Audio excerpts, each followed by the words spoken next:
ए, मीना, तुमने ठीक ही बोला था, वो कभी झूठी निकली। मेरे खेत से कितने सारे आलू चुरा कर ले गए हैं वो कव्वे। अब मैं कभी उनकी बात पर यकीन नहीं करूंगी। ऐसे मानो चिड़िया अब और भी ज्यादा होशियार हो जाती है। अब से वो अपने खेत पर और भी ज्यादा रखवाली करती है।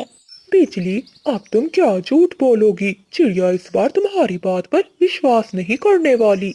बादल जी, इस बार मैं नहीं जाऊंगी। अब तुम जाकर बोलोगे कि चिड़िया के घर को आग लगी है। फिर बादल कौवा मानो चिड़िया के खेत में पहुंच जाता है और वो चिड़िया से कहता है, चिड़िया बहन, तुम्हारे घर को आग लग गई है, जल्दी चलो, सब जल रहा है।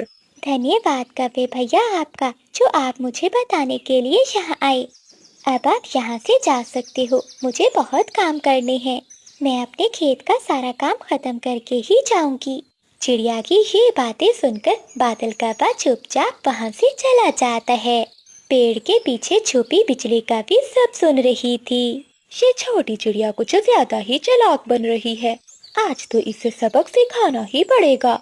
ऐसे गुस्से में वो दोनों पति पत्नी चिड़िया के घर पहुंच जाते हैं और एक जलती हुई मशाल से चिड़िया के घर को आग लगा देते हैं। चीकू तोता जल्दी से दोनों बच्चों को बाहर निकाल कर लाता है। आग आग, मानो चिड़िया के घर को आग लग गई है। तोते भैया, वो चिड़िया कहाँ है? जल्दी से उसे बुलाओ। देखो तो उसका घर जल गया। हाँ कवि बहन, मैं अभी चिड़िया को जाकर बताता हूँ, वो इस समय अपने खेत में ही होगी। हाँ तोते, मैं गया था चिड़िया के पास, उसे अपने घर से ज्यादा अपना खेत प्यारा है। मैंने उसे बताया था आग का, लेकिन उसने मेरी बात पर यकीन नहीं किया। अब तुम ही जाकर बता दो उसे। चीकू तोता उड़ता हुआ खेत में पहुंच जाता है। मानो बहन, तुम यहाँ बैठी हो और वहाँ तुम्हारा घर पूरा जल गया है। लगता है ये तोता भी उन कौवों के साथ मिला हुआ है। ये भी अब वही बोल रहा है जो कौवे ने कहा था। पर मैं आज इनकी चाल में नहीं आने वाली। चिड़िया बहन, क्या सोच रही हो? सब जलकर राख हो रहा है। तुम्हारे बच्चों के पंख भी जल गए हैं। जल्दी करो, मैंने बहुत मुश्किल से उन्हें घर से निकाला है। तोते भैया, क्या सच में मेरे घर को आग लगी है? कहीं आप झूठ तो नहीं बोल रहे?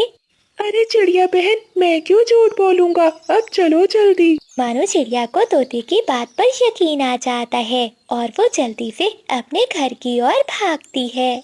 चिड़िया का पूरा घर जलकर राख हो चुका था, लेकिन कौवे वहाँ नहीं थे। वो तो चिड़िया के जाते ही उसके खेत से आलू निकालने में लगे हुए थे। बादल जी, आलू तो हमने ढेर सारे चुरा लिए, लेकिन अब वो छोटी चिड़िया कहाँ रहेगी? बरसात का मौसम भी है, अब तो वो दर दर के ठोकरें खाएगी।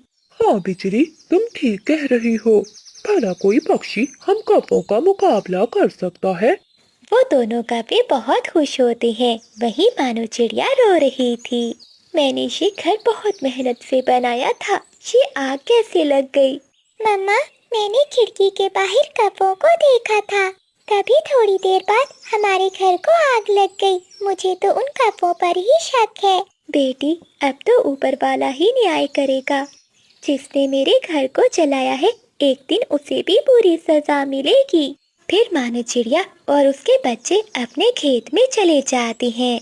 मीना और बबलू, अब हम सब मिलकर अपने लिए यही खेत में ही घर बनाएंगे, क्योंकि बरसात का मौसम है, कभी भी बारिश हो सकती है। हम ऐसे यहाँ नहीं बैठ सकते।